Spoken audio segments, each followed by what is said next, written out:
verse? 11, 10.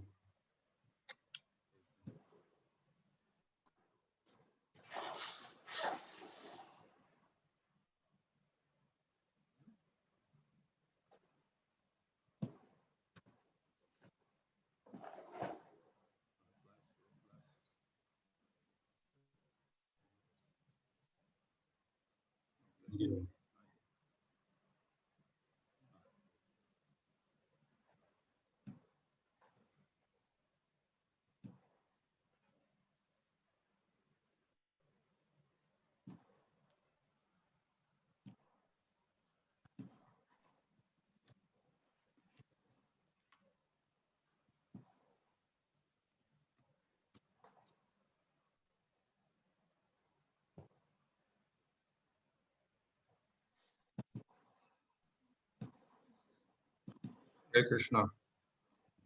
Krishna Maharaj. I'm just trying to put the sloka on the screen. Okay.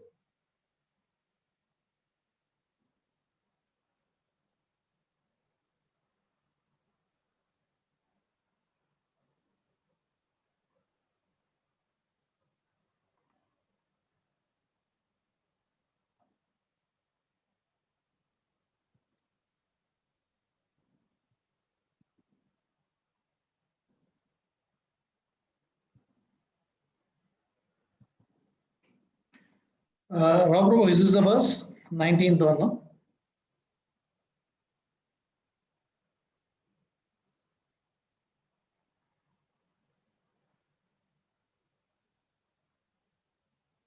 Say anything. Okay. Fine. Om Namo Bhagavate Vasudevaya. Om Namo Bhagavate Vasudevaya. You have to log in, no? Om Namo Bhagavate Vasudevaya. You have to log in. Om Vishnupadaya Krishna Study. Unmuted. Now you can hear them. Saraswati Devani Prachadane. Shri Krishna Caitanya Mahāprabhu. Addhā. Hare Krishna. Hare Krishna.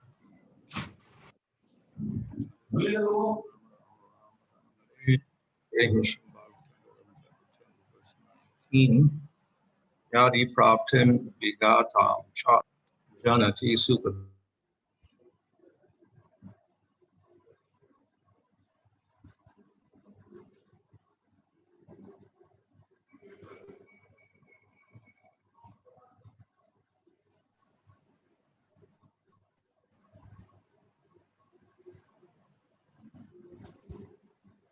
Even if people know how to achieve happiness and avoid unhappiness, they still do not know the process by which death will not be able to exert its power over them.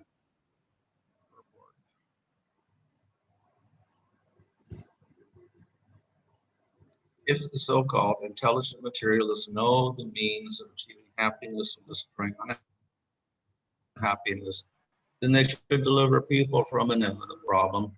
But since they have completely failed, it is understood they are not actually intelligent and that they do not know the means of achieving happiness. Misery is most foolish to think that one can be happy with an axe hanging over one's neck. Lord Krishna says in Bhagavad-gītā, mṛtyuḥ sarva-haraś I must and take everything away. We should not blindly ignore the disaster of material life, but should instead accept the Lord's causeless mercy, which he so magnanimously offered in his incarnation as Caitanya Mahāprabhu. We should surrender to the lotus feet of Lord Caitanya, who offers the real means for achieving unqualified happiness, the chanting of the holy names of the Lord. This is the Lord's desire, and it is our own self to take up this.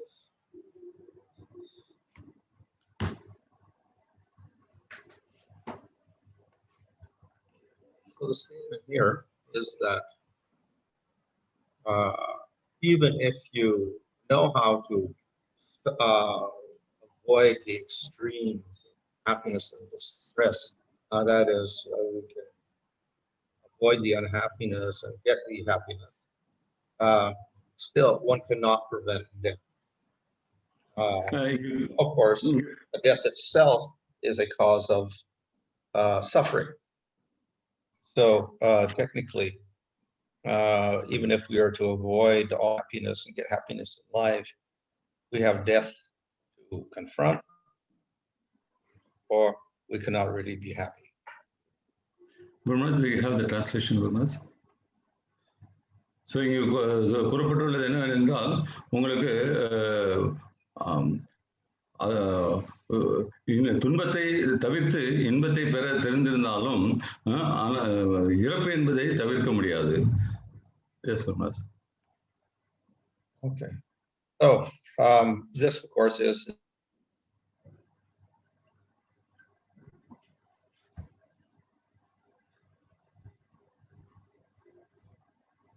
frozen.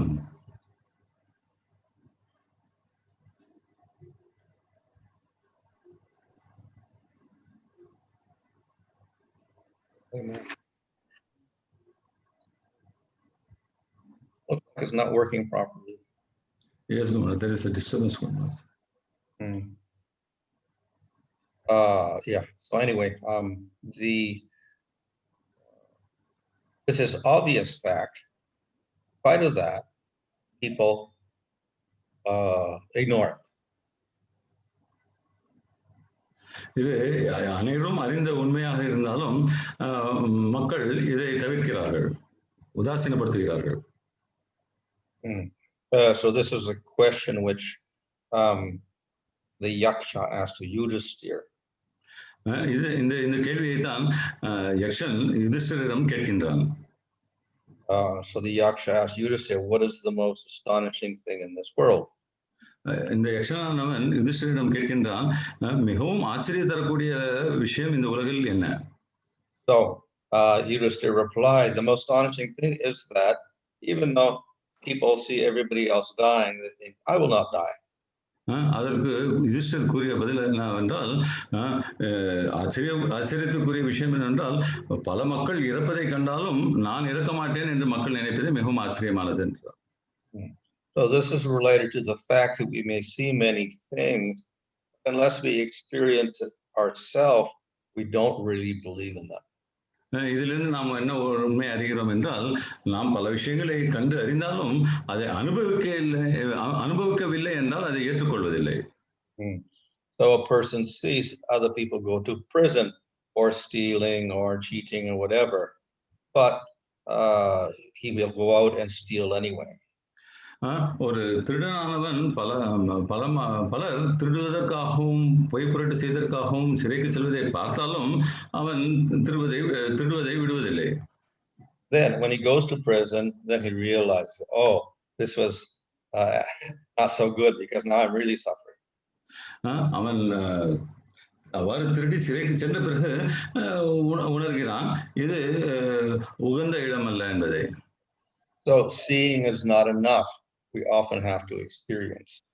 ஆகவே பார்ப்பது மற்றும் பத்தாது, சில சமயத்தில் நாம் அனுபவித்தாலே புரிகிறது. The problem is that even after we experience, still we do not know. இதில் பிரச்சனை என்னவென்றால் அனுபவித்த பிறகு கூட சிலர் உணர்வதில்லை. The person goes to prison and suffers, then he comes out, then he thinks, oh, that was not so bad after all. And then he commits another crime, then he goes to prison again. ஆகவே தவறு செய்து சிறைக்கு சென்ற ஒருவன் சிறையிலிருந்து விடுதலை பெற்ற பிறகு தான் சிறையில் இருந்தவரை எதுவும் கஷ்டப்படவில்லை என்று நினைத்து மறுபடியும் திரும்பவும் தவறை செய்கிறான். This of course is foolish, but this is the nature of the human being. இது மூடத்தன்மையே, இருந்தாலும் மனிதனுடைய இயற்கை தன்மை இதுவாகவே இருக்கிறது.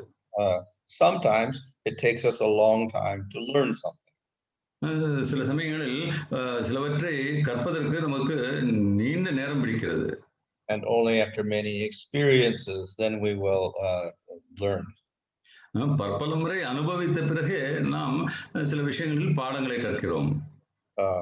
So a course, we see that people are in the material world without beginning.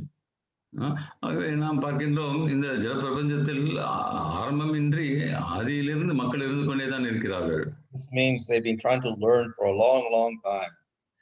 இதிலிருந்து நாம் அறிவது என்னவென்றால் வெகு காலமாக அவர்கள் கற்பதற்கு முயற்சித்துக் கொண்டிருக்கிறார்கள். And each time they experience happiness and distress, they also experience death. But then they live another life and they experience the same things again, and another death, and they still don't. பற்பல பிறவிகள் துன்பங்களை அனுபவித்து உயிர் நீத்த பிறகும் அவர்கள் திரும்ப திரும்ப அதையே செய்து கொண்டிருக்கிறார்கள். So when Yudhishthira says, very astonishing, it's not just astonishing that they don't believe they're going to die throughout life also. They don't believe that they're going to have to suffer. They think somehow I can be happy. இதைத்தான் யுதிஷ்டர் சொல்கின்றார். நதான ஆச்சரியமான விஷயமாக இருந்தாலும் மக்கள் பற்பல முறை பலரை இறப்பதை பார்த்தாலும் தாங்கள் இறக்கப் போகிறோம் என்பதை நம்புவதில்லை. இதையே திரும்ப திரும்ப அவர்கள் பல விதமான துன்பங்களில் ஈடுபட்டு மறுபடியும் பிறவி எடுத்து மரணம் இறந்து கொண்டே இருக்கிறார்கள். This happens life after life. இது பிறவிக்கு பிறகு பிறவி நடந்து கொண்டே இருக்கிறது. So it is a very slow process to learn. இது மிக மிக மெதுவான வழியாகவும் கற்பதற்கு. And of course it also takes some intelligence. மேலும் இதற்கு சிறிது புத்திசாலித்தனமும் தேவைப்படுகிறது. The more one is in ignorance, the less likely it is we learn anything. அறியாமையில் திளைத்திருப்பவன் இது கற்பதற்கு அரிதே. So therefore the lower species of life, they don't learn anything, they just automatically progress. ஆகவே தான் கீழ் இனங்களில் உள்ள உயிரினங்கள் எதையும் கற்பதில்லை, தானாகவே அவை படிப்படியாக முன்னேறுகின்றன. But the human being, because he has higher intelligence, can progress upwards, or he can degrade himself. ஆகவே ஆனால் மனிதனானவனுக்கு மேன்மையான அறிவு என்பது இருப்பதினால் அவன் முன்னேறுவதற்கு முயற்சி செய்ய வேண்டும். And he should learn to progress. மேலும் முன்னேறுவதற்கு அவன் கற்றுக்கொள்ள வேண்டும். So that first step is the varnashram system in karma yoga, where one learns how to get a higher balance, a higher degree of happiness and less suffering. ஆகவே இதற்கு முதல் அடிதான் வர்ணாசிரம முறை என்பது. இந்த முறையை பின்பற்றுவதன் மூலமாக ஒருவன் எவ்வாறு துன்பங்களை தவிர்த்து இன்பங்களை பெற்று மேல் கிரகங்களில் வாழ்வதற்கு முன்னேற முடியும் என்பது அறிந்து கொள்ள முடிகிறது. And one does that by avoiding sinful activity. பாவகாரியங்களை தவிர்ப்பதன் மூலமாக ஒருவன் இதை சாதிக்கின்றான். So just to come to that stage of learning takes a long time. ஆனால் இதை கற்பதற்கு நீண்ட காலம் ஆகிறது. And as we go through the varnashram system from tamagun to rajagun to sattvagun, then which means from ignorance to knowledge, then gradually our intelligence becomes more.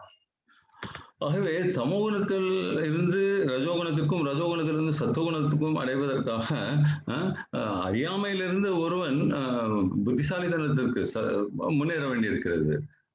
It becomes more possible to learn from our experiences as we progress through the gunas.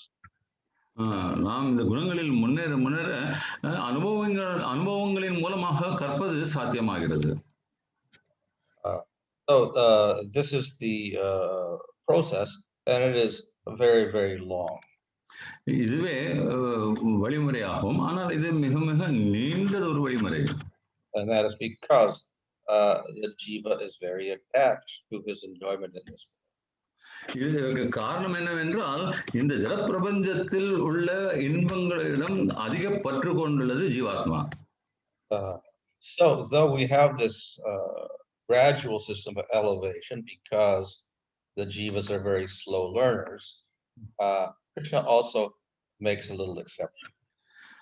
ஜீவாத்மாக்கள் மிக மிக மெல்லமாக கற்கிறார் என்ற காரணத்துக்காக இந்த வழியானது படிப்படியாக முன்னேறுவதற்கு ஏதுவாக இருக்கின்றது. ஆனால் கிருஷ்ணர் வேறு வழியில் கருணையம் காட்டுகிறார். Of course, when the Lord comes and kills demons, then they get real quick advancement. ஆனால் பகவான் அவதரிக்கும் பொழுது அவர் அரக்கர்களை வதம் செய்யும் பொழுது அவர்களுக்கும் மோட்சம் கிடைக்கிறது. But the other process is the process of bhakti. ஆனால் இதற்கு மாற்று வழி என்னென்றால் பக்தி யோகம் என்பது. So this allows the jiva to progress very, very rapidly. பக்தி யோகத்தின் மூலமாக ஜீவாத்மா வெகு வெகு விரைவாக முன்னேற்றம் அடையலாம். Of course, because we start with a lot of material influence, there will be some struggle in the beginning. நாம் ஏற்கனவே ஜடசக்திகளால் ஆதிக்கம் கொண்டுள்ளப்பட்டதால் அதில் ஆரம்ப கட்டத்தில் நாம் சிறிது கடினப்பட வேண்டியிருக்கும், கஷ்டப்பட வேண்டியிருக்கும். In other words, we still have the slow learning tendency in the beginning. வேறு விதமாக கூறினால் நாம் மெதுவாக கற்கும் அந்த அனுபவம் என்பது மெதுவாக கற்கும் முறை நம்முடன் இன்னும் நீடித்துக் கொண்டே இருக்கிறது. But as the devotee advances, then the process of learning becomes very quick. ஆகவே ஒரு பக்தர் இந்த பக்தியோகம் வழிமுறையில் முன்னேற முன்னேற அவர்கள் கற்கும் வேகமும் அதிகரிக்கிறது. And therefore, Krishna in Bhagavad-gītā, he says that even if the devotee makes a mistake and falls, if he continues to do the bhakti, then the Lord doesn't prescribe any purification. ஆகவேதான் பகவத்கீதையில் கிருஷ்ணர் கூறுகிறார், பக்தி பழகும் பொழுது ஒருவர் தவறிவிட்டாலும் அவர் தொடர்ந்து முயற்சி செய்து கொண்டே இருப்பாரே, ஆனால் அவர்கள் பக்தியில் முன்னேறுவதற்கு வழிவகுக்கிறேன் என்று. So Krishna accepts that the devotee, through his experience, will learn something and not make the same mistake. மேலும் கிருஷ்ணர் என்ன எதிர்பார்க்கிறார் என்றால், அவனுடைய அனுபவத்தில் ஏற்படும் தவறுகளிலிருந்து பக்தன் பாடம் கற்பான், கற்று தவறுகளை மறுபடியும் தவிர்ப்பான் என்றதை எதிர்பார்க்கிறார். So this we can say is the mercy of the Supreme Lord and the process of. இது பகவானுடைய மற்றும் இந்த பக்தி யோகத்தின் வழிமுறையின் பெரும் கருணையாகும். Similarly, we have the government and they have laws, and if you commit crimes, you go to jail. ஆகவே நாம் பல்வேறு தவறுகளை செய்யும் பொழுது, குற்றங்களை இழைக்கும் பொழுது நாம் சிறைக்கு செல்கின்றோம். But at the same time, we know that the judge, if he knows the person has good character, whatever, then the punishment is much less. ஆனால் அதே சமயத்தில் சிறை அதிகாரி குற்றம் புரிந்தவன் நல்ல குணங்களை உடையவன் என்பதை அறிந்தால் அவனுக்கு கொடுக்கும் தண்டனைகளை குறைக்கின்றார். So the process of bhakti is a manifestation of Krishna's unity. ஆகவே இந்த பக்தி யோகத்தின் வழிமுறையானது கிருஷ்ணருடைய கருணையை வெளிப்படுத்தும் முறையாகும்.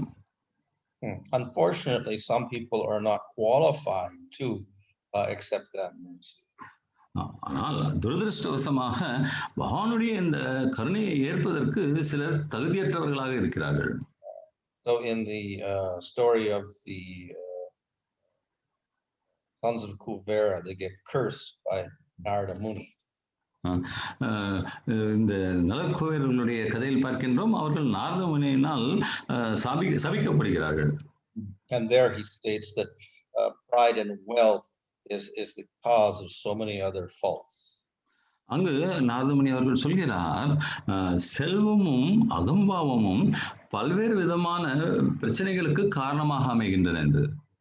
So due to that intoxication with wealth, become blind.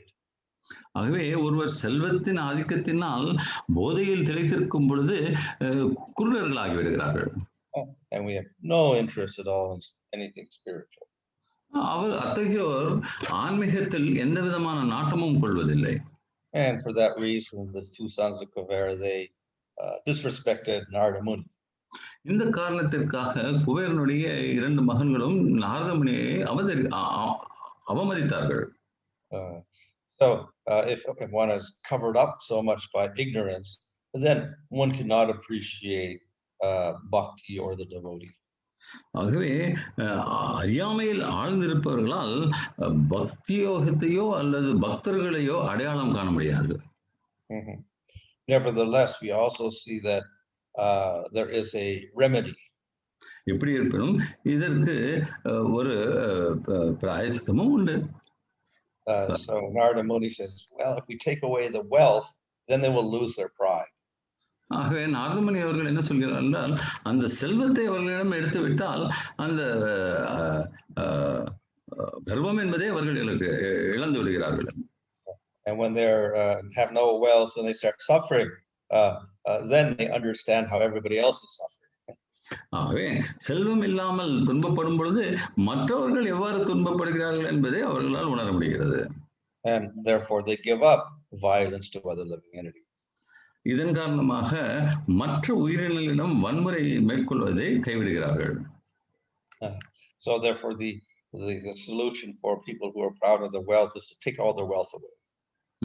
ஆகவே இவ்வாறு கர்வம் கொண்டுள்ள மக்களுக்கு பாடம் கற்பிக்க வேண்டும் என்றால் அவர்களிடம் உள்ள செல்வத்தை அழித்து விட வேண்டும், எடுத்து விட வேண்டும். So Narada Muni took all the wealth of the sons of Kuvera away and they became trees. அவ்வாறாக அவர்களுடைய செல்வத்தை எல்லாம் இழந்து குபேரனுடைய பிள்ளைகள் மரங்களாக நின்றார்கள். But he gave them a blessing. ஆனால் நாரதமுனி அவர்களுக்கு ஒரு ஆசீர்வாதமும் கொடுத்தார். One is they retained their memory. அவர் எவ்வாறு அந்த தன்னுடைய நினைவை திரும்ப பெற முடியும் என்று. So with that memory, they had a very great advantage. இவ்வாறு நினைவு கூறுவதன் மூலமாக அவர்களுக்கு பெரிய அனுகூலமான வழி அமைந்தது. So Narada Muni arranged that after 100 Devata years, they would meet Krishna. ஆகவே நாரதமுனி அவர்கள் 100 தேவதர் ஆண்டுகளுக்கு பிறகு அவர்கள் கிருஷ்ணரை சந்திப்பார்கள் என்று ஏற்பாடு செய்தார். And when they met Krishna, then they offered respects. They understood the value of bhakti. கிருஷ்ணரை சந்தித்த பொழுது அவர்கள் பக்தியின் மதிப்பை உணர்ந்தார்கள், அவரை வணங்கினார்கள். So at first, they were unqualified for any sort of mercy. ஆனால் அவர்கள் எந்த விதமான புண்ணியத்திற்கும் தகுதியற்றவர்களாக இருந்தார்கள். But later on, by the mercy of Narada Muni and their continued memory, they got some intelligence, and then they were able to respect Krishna and the devotees. ஆனால் நாரதருடைய கருணையின் காரணமாகவும் அவர்களால் நினைவு கூற முடிந்ததனாலும் அவர்கள் பக்தர்கள் மற்றும் கிருஷ்ணருடைய கருணைக்கு ஆளானார்கள். Also, for those who are unqualified for bhakti, then they will have to continue to stay in the material world. இவ்வாறு அவர்களுக்கு கருணை கிடைக்கவில்லை என்றால் அவர்கள் தொடர்ந்து இந்த ஜட பிரபஞ்சத்தில் உழன்று கொண்டே இருக்க வேண்டியதுதான். And after that time, hopefully, by some continual mercy of devotees, eventually they will develop faith. தொடர்ச்சியாக பக்தர்களது கருணை பெறுவதன் காரணமாக ஒருவரால் இந்த நிலையிலிருந்து வெளிவர முடியும். Unfortunately, the Lord does not appear at all times. Therefore, the Kuveras had to wait for 100 Devata years, which is a long time. ஆகவே துரதிருஷ்டவசமாக பகவான் அன்றாடம் தோன்றுவதில்லை என்ற காரணத்தினால் அவர்கள் தேவர்களுடைய 100 வருட காலங்கள், இது நெடுங்காலம் கிருஷ்ணருடைய தரிசனத்துக்காக காத்திருக்க வேண்டியிருந்தது. So Krishna appeared 5,000 years ago. He won't appear until another day of Brahma. கிருஷ்ணர் 5000 ஆண்டுகளுக்கு முன்னால் அவதரித்தார், தோன்றினார். மறுபடியும் நீண்ட காலத்திற்கு அவர் தோன்றுவதில்லை. So we cannot wait until that time to get saved. So அந்த பிரம்மாவனுடைய ஒரு நாள் முடியும் காலகட்டம் வரை நாம் காப்பாற்றப்படுவதற்காக காத்திருக்க வேண்டும்.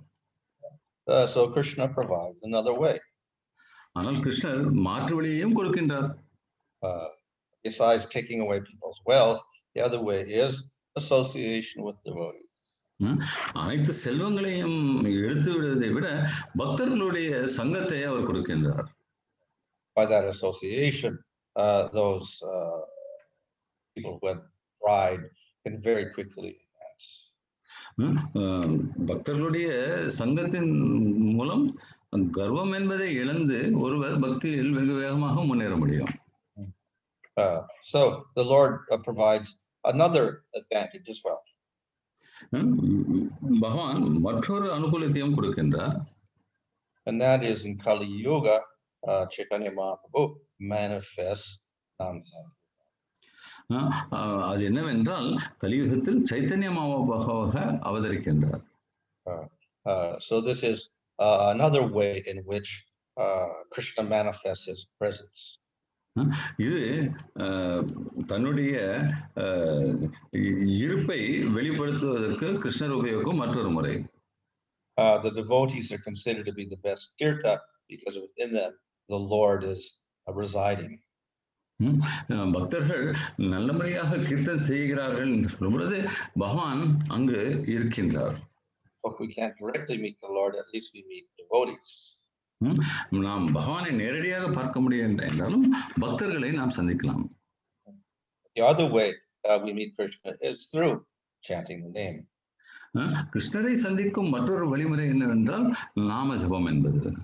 So it is said that the Lord does not appear in Kali Yuga, but he appears in the form of. பகவான் கலியுகத்தில் அவதரிப்பதில்லை என்று சொல்லப்பட்டாலும் அவர் தனது நாம ரூபமாக வருகின்றார். So by chanting the name of Krishna, we can realize the form. ஆகவே பகவானுடைய நாமத்தை உச்சரிப்பதன் மூலமாக அவரது ரூபத்தை நாம் உணரலாம். So this is not only a method of contacting the Lord, it's also the easiest method to contact. ஆகவே இது பகவானை சந்திப்பதற்கான ஒரு வழி மட்டுமல்லாமல் மிகவும் எளிமையான ஒரு வழிமுறையும் ஆகும். Of all different processes, chanting the name is the most powerful. அனைத்து வழிகளிலுமே நாமத்தை உச்சரிப்பது என்பதே மிகவும் சக்தி வாய்ந்த ஒரு வழிமுறை. It is available for everybody. மேலும் இது அனைவருக்காகவும் இருக்கிறது. And it's even available for Lord's life. மேலும் தாழ்ந்த உயிரினங்களுக்கு கூட இது கிடைக்கின்றது. So Haridas Thakur explained that loud chanting was very good because all living entities get the advantage of hearing the name. நாமத்தை மிகவும் சத்தம் போட்டு உச்சரிப்பது மிகவும் நல்லது என்று ஹரிதாஸ் தாக்கூர் அவர்கள் கூறுகிறார். ஏனெனில் இதன் மூலமாக அனைத்து உயிரினங்களும் நாமத்தின் மூலம் உபயோகம் பெற முடியும் என்பதாகும். But of course, the effect on the human being is much greater. எப்படி இருப்பினும் மனித குலத்தின் மீது ஏற்படும் தாக்கம் மிகவும் அதிகமானது. And if it falls on the ears of an ignorant person, even then it has great power. அறியாமையில் திளைத்திருக்கும் ஒருவருடைய செவிகளில் இந்த நாமத்தினோட ஒலி விழுந்தால் கூட ஒரு விதமான செயல்பாடு நடக்கின்றது. If it falls on the ears of a person who has faith, of course that's more power. நம்பிக்கை உள்ளவனுடைய செவியில் நம்பிக்கை உள்ளவர்கள் இதை கேட்கும் பொழுது அதனுடைய சக்தி மிகவும் அதிகமானதாகும். In any case, it's available for all people. எப்படி இருப்பினும் இது அனைவருக்காகவுமான வழிமுறையாகும். And this is unlike other processes. மேலும் இது மற்ற வழிமுறைகளை போன்றதல்ல. So for that reason, it is also the yuga dharma. இந்த காரணத்திற்காக இது யுக தர்மமாகவும் கருதப்படுகிறது. So of course, in previous yugas, they had a varnashram system intact. இதற்கு முன்னால் இருந்த யுகங்களில் வர்ணாசிரம முறை என்பது இருந்தது. So the process of meditation and sacrifices and deity worship were all for people within the varnashram. ஆகவே தியானம் செய்வதற்கு, யாகங்கள் நடத்துவதற்கு, அர்ச்சனைகள் செய்வதற்கு அனைத்திற்கும் வர்ணாசிரமத்தில் உள்ளவர்களாலேயே செய்ய முடிந்தது. In Kali Yuga, that system is destroyed. கலியுகத்தில் இந்த வழிமுறை தேவையில்லை. We see that in Bhagavatam in the 9th canto, and then after in the 11th canto, 12th canto, there's the dynasty and how in Kali Yuga the family of Swami Bhanu dwindled away. பாவத்தின் வெவ்வேறு பகுதிகளில் நாம் பார்க்கின்றோம் எவ்வாறு ஸ்வயம்பு மனுவின் வழிவந்தோர் மறைந்து விட்டார்கள் என்பதை. So holy name has influence in spite of the disappearance of the varnashram. Gurmath, please come again, Gurmath. Holy name has influence even if the varnashram system is not intact. இந்த வர்ணாசிரம முறையானது மறைந்துவிட்ட போதிலும் இந்த புனித நாமம் என்பது தன்னுடைய சக்தியை வெளிப்படுத்துகிறது. So therefore it is recommended in Kali-yuga. ஆகவே தான் இந்த வழிமுறையை பக்தி யோகத்தில் நாம் மேற்கொள்ள வேண்டும் என்று பரிந்துரைக்கப்படுகிறது. Because it is available to everyone does not mean it's a lesser. இந்த காரணத்திற்காக இது அனைவருக்காகவும் கிடைக்கின்றது. Actually a more powerful. உண்மையில் இது மிகவும் சக்தி வாய்ந்த ஒரு வழிமுறையாகும். And it not only is powerful, but it can elevate one to the highest position. இது சக்தி வாய்ந்தது மட்டுமல்ல, நம்மை உன்னதமான உயர்ந்த நிலைக்கும் எடுத்து செல்ல முடியும். For that reason, sometimes the devatas pray to be born in Kali-yuga because they can get something that people don't attain in other yugas. ஆகவேதான் வேத சாஸ்திரங்களிலிருந்து நாம் அறிகிறோம் மற்ற யுகங்களில் பிறப்பதை விட கலியுகத்தில் பிறப்பது மேன்மையானதாக தேவர்கள் கூட கருதுகிறார்கள்.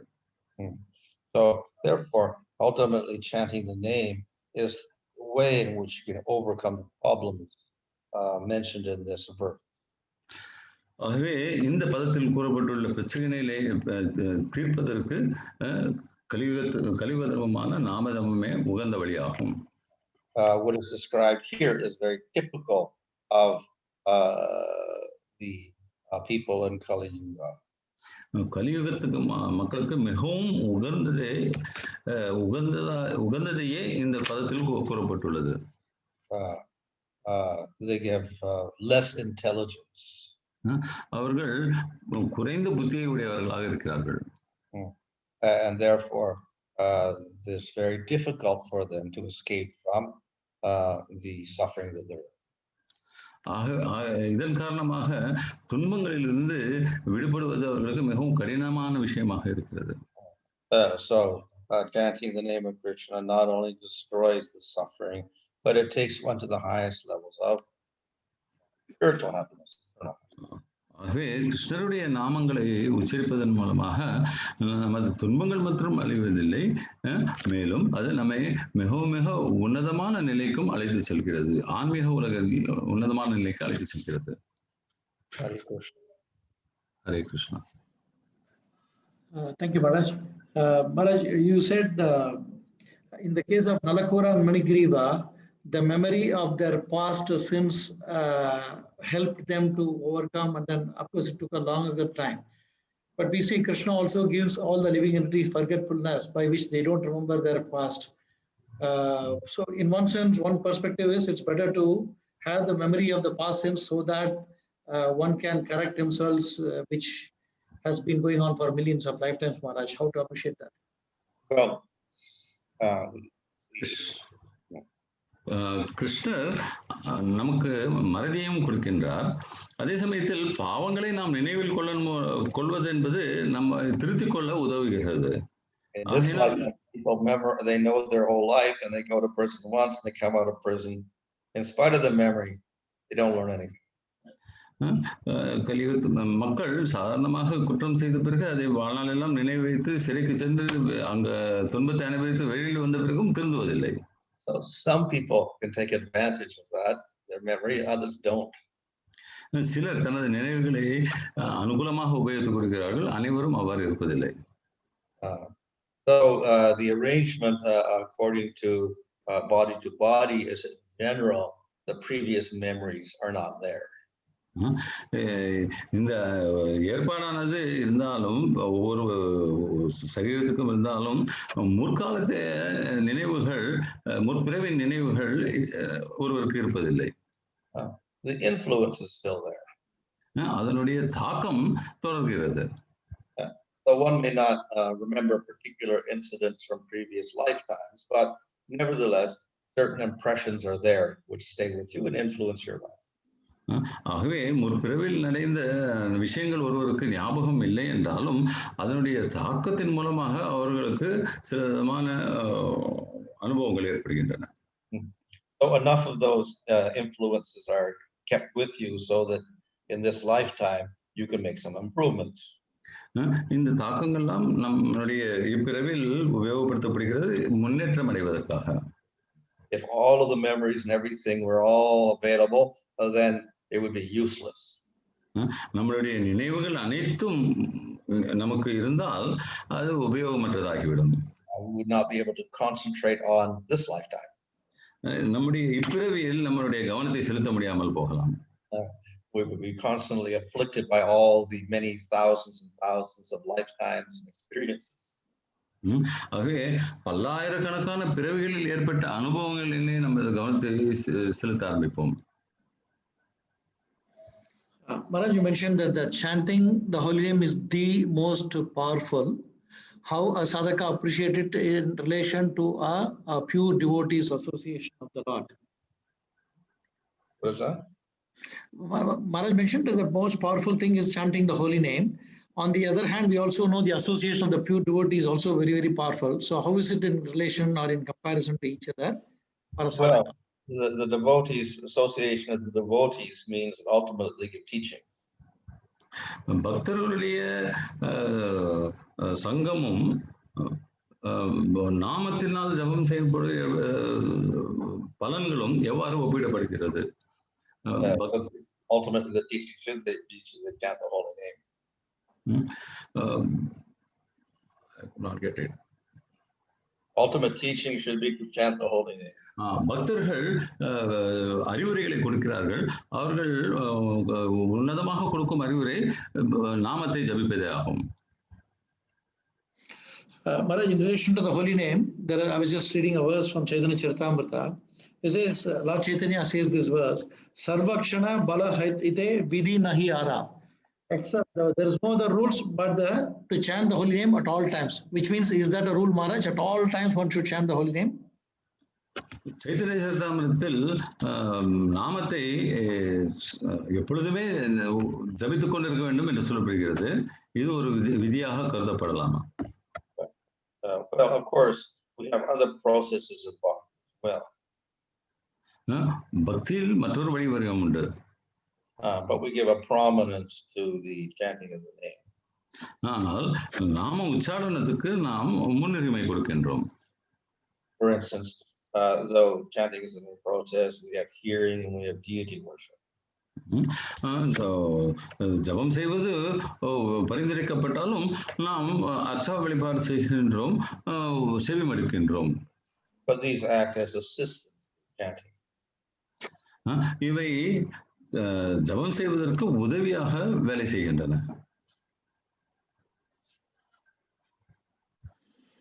Prabhu, do you have any questions? I don't see anything in the chat box. I don't see, Prabhu. Hare Krishna. Thank you, Maharaj. Hare Krishna. Tantra Srimad Bhagavatam ki jai. His Holiness Swami Maharaj ki jai. His Divine Grace A.C. Bhaktivedanta Swami Srila Prabhupada ki jai. Nitai Gaur Premanande. Hare Krishna.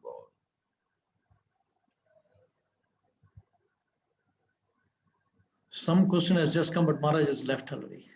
Yes. Okay. Exactly. Hare Krishna. So, request devotees to be ready online in both Zoom as well as YouTube, because depending on Maharaj's convenience, it may either be here or there. We are not able to predict where Maharaj will come, so be prepared. Hare Krishna.